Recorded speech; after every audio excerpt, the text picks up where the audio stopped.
Hello and welcome to the What Women Want Today podcast. You might be asking yourself right about now, well, what do women want? I mean, we're pretty complex creatures, right? Well, I think we want it all, and I'm here to explore it with you. My name is Terry Kellums. I'm your host. Go grab your favorite beverage. I've already got my glass of wine, and let's get started. Hello, and welcome back to another episode of the What Women Want Today podcast. This is Terry Kellums, your host, and today we're talking about boundaries. If you feel like you're reacting to life rather than enjoying it, if you feel your relationships are out of control, it's often because you have a lack of boundaries. You may be tempted to think of boundaries and think of rigid rules that are fixed, where there is never any flexibility or change. But today I want to arm you with a new way of thinking about boundaries. They really are an act of kindness. Boundaries should be about you taking ownership of your needs, your wants, and your feelings. Setting healthy boundaries doesn't mean you have no stake in other people's problems or their concerns. It definitely doesn't mean you don't care about them. It just means you're not solely responsible for them. So stay with me today because I'm going to talk to you about how our boundaries are related to our values, the 4 areas you should consider starting with, how to recognize when a boundary needs to be set, and I'm going to share a few stories with you to help you see how the lack of boundaries cause stress, unhappiness, and relationships that are out of balance. I'm also going to give you 3 questions we can ask ourselves around our own need for boundaries. It probably doesn't surprise you to know that we learn about boundaries from the household we grow up in.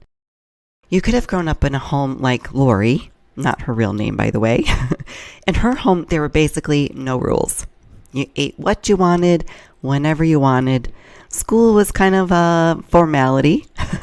There were no bedtimes or curfews. And cussing, partying, and sex, well, that's just what kids do. Or maybe you grew up in a home like mine. Very strict, non-negotiable rules. I remember once as probably junior high, I was over at a friend's house and I came home 5 minutes late. And my punishment, 5 weeks of being grounded. 1 week for every minute I was late. Now, those are 2 extreme examples, right? And if you're curious of how those 2 played out in adulthood for those 2 people, I'm going to get to that a little bit later on in the podcast. Boundaries really are a form of self-care, and healthy long-term relationships require boundaries that are enforced and respected. So boundaries are value-based, and the 3, or let's say 4 main relationships that you may want to start with are your spouse, your role as a boss or employee, your family, and your friends. And these are the ones we're going to talk about today. However, there are other areas you may need to consider. They include physical boundaries, privacy, personal space, sexual boundaries, which can not only include touch, but could be comments, innuendos, and jokes that make you feel uncomfortable. Emotional boundaries. And that means, some people are much more comfortable sharing their feelings and emotions. But other people may not only be uncomfortable sharing theirs, they may also be uncomfortable with you sharing yours. Financial boundaries. This is another boundary people may have to put in place. I know my husband and I have adopted the stance that we will only loan you money if you pay it back, and we won't loan money that we can't afford not to get paid back. Technology boundaries. This might look like no cell phones during dinner time and no posting about someone on social media without discussing it with that person. I think this is a pretty hot button with parents who don't want their children's photos on the internet. I've heard a few people talking about that. Thoughts, beliefs, and opinions. And this can include disrespectful and dismissive behaviors toward you because of your beliefs. Right now, I see this happening a lot over different political beliefs and even some religious beliefs. Unfortunately, I've had this happen to me. I met a girlfriend for drinks one night and she brought up politics, and I reminded her that this is something I'm not willing to discuss with her, or really anybody. I don't talk about politics. She insisted to the point that we both felt angry towards each other. And she went home and told her husband about our conversation. And when I woke up the next morning, he had sent me a pretty nasty message and proceeded to rip into me about the same exact topic. So I needed some space. So I gave some space for the relationship. And then weeks later, she started up again via text message. So when a request for a healthy boundary in a relationship causes hurt, it's very likely that the relationship is to blame and not the boundary. So let's talk about how roles play into situations that require boundaries. When you consider how personality plays into this, you can probably relate to two different types: the pushover and the bulldozer. And it can be difficult to set boundaries, especially if we aren't deeply connected to our values. And research shows that when we align our behaviors with our values, we are more likely to feel confident, happy, self-aware, and are capable of deep connections and are able to impact our world and the world around us. All right, so my first story, I'm going to tell you the story about a couple. The husband was, I would say, very image conscious. He loved the idea that the world saw him as successful and his family as sort of the ideal that everyone would strive for. They had a pretty large family, five children, and the wife traveled often for work. But at Christmas time, the husband wanted everyone to have matching outfits, and he wanted his wife to write this annual Christmas newsletter and send out the photo with the newsletter. And the wife had been traveling more than usual and planned to skip the letter this year and just go forward with a nice card. So when her husband asked when she was going to take the children shopping for their outfits, she told him about her plan.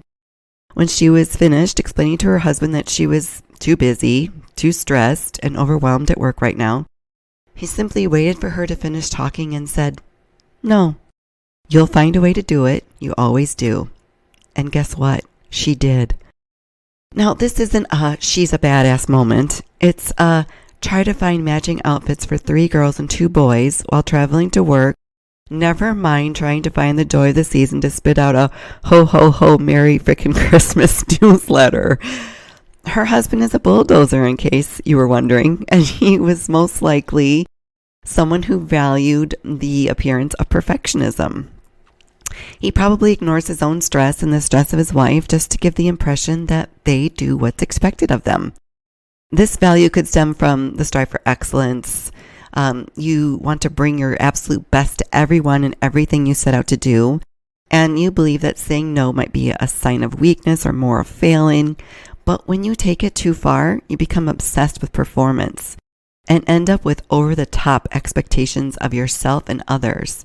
And this can lead you to impulsively say yes just to please people and to redeem or prove yourself.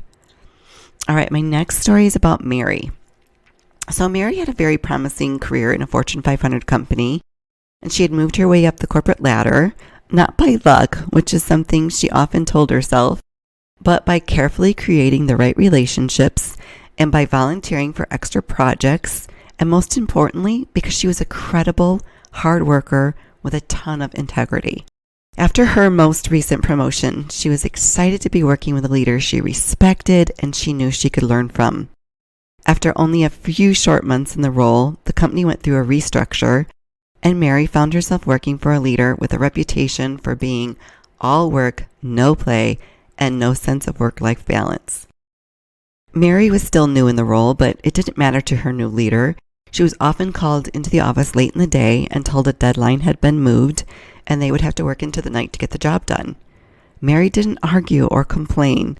She did everything expected of her, and that's where the problems began. First, it was with insomnia, then stomach issues. Next came crushing headaches, weight loss, and high blood pressure. The quality of her work suffered, and eventually she was demoted, not to mention humiliated.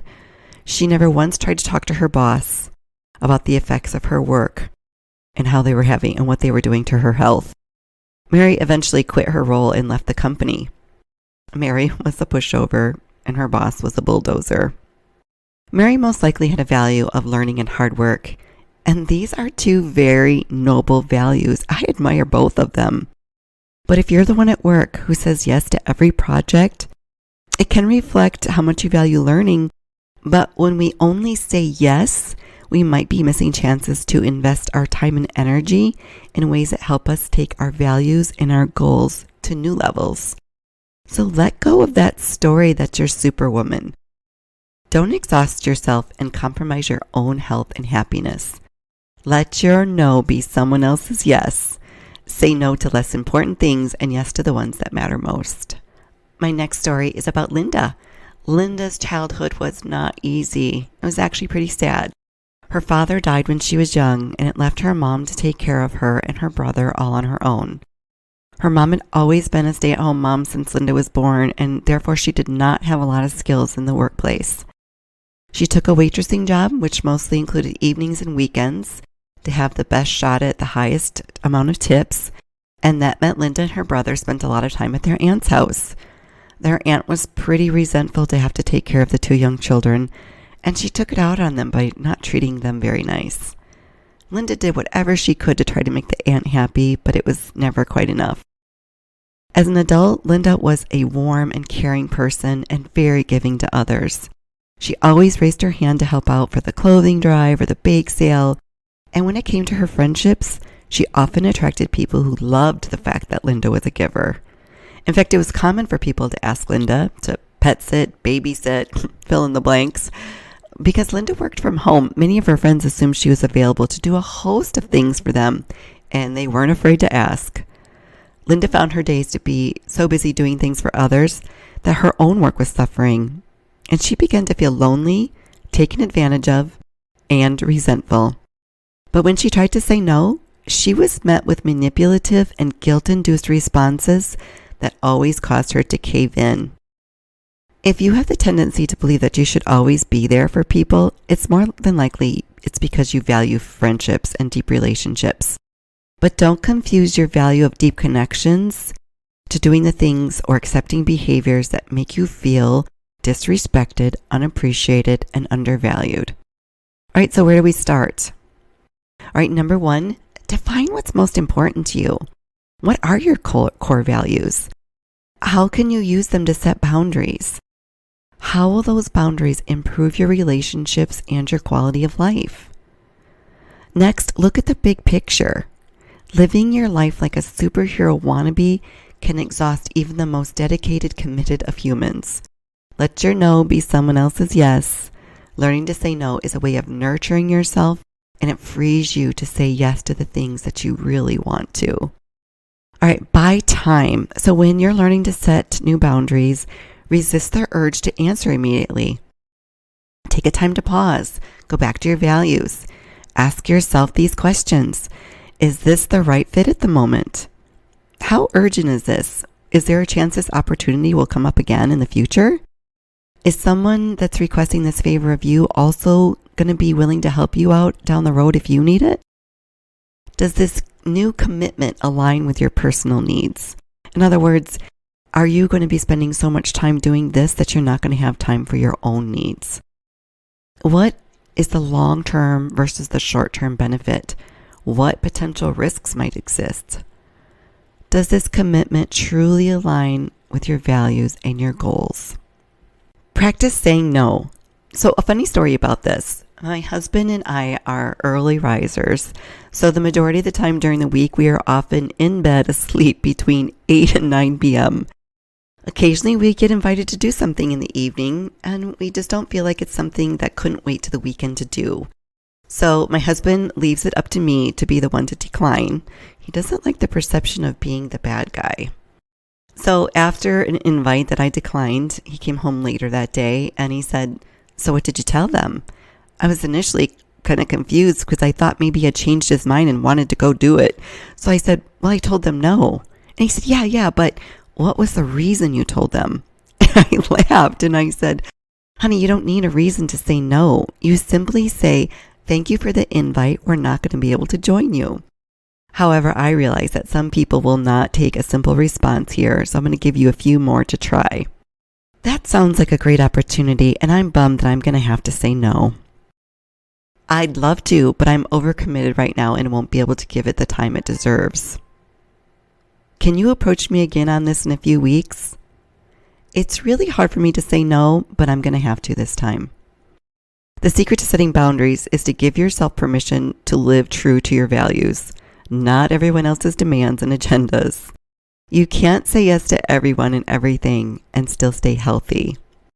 Now, when I was preparing for this topic, I told my husband what I was going to be talking about, and he didn't even skip a beat. Like, he immediately said, yeah, I have no boundaries. So it's not just about being a pushover or a bulldozer. Sometimes you can be both. So what you need to do is learn to respond rather than react. Reacting is more instinctive and often emotional. Responding is the ability to stay calm, step back, analyze, and assess the situation before you act. 3 questions that you can ask yourself. Where have you lost control of your own needs?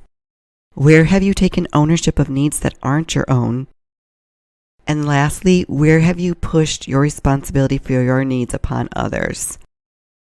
You may likely encounter someone who will just not honor a boundary, sometimes even a family member, and it could erode the relationship to the point where you can't continue to have them in your life.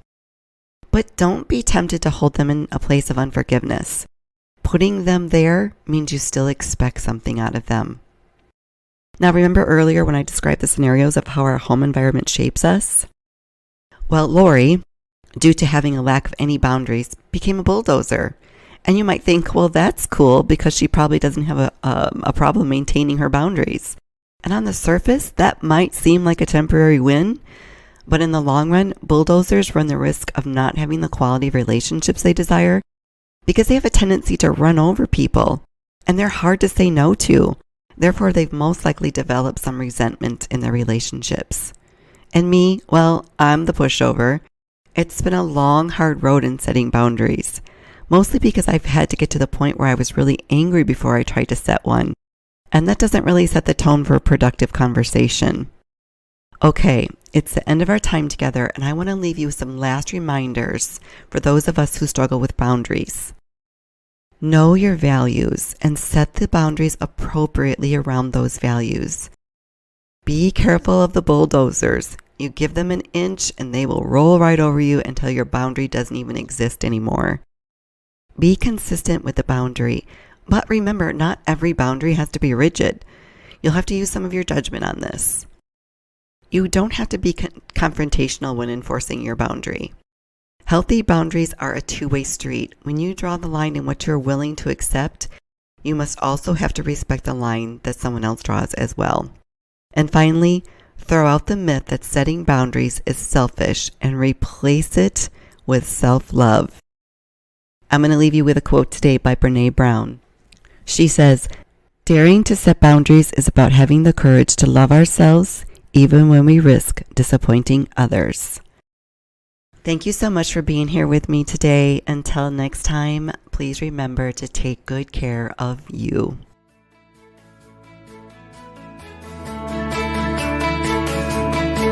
Thank you so much for joining me. I hope you enjoyed today's conversation as much as I did. If you'd like to continue the conversation, come on over and join our private Facebook group, What Women Want Today. I'd love to hang out with you some more there. Any resources mentioned in today's episode will be in the show notes. You can find me on Facebook and Instagram at What Women Want Today Podcast, or visit my website at whatwomenwanttoday.com. Please remember to subscribe, download, and share. Leave me a review. It helps other amazing women find the show and become a member of our community. One last thing for you today. You are not alone. You are worthy of love and a fulfilled life. Now it's time to go after it.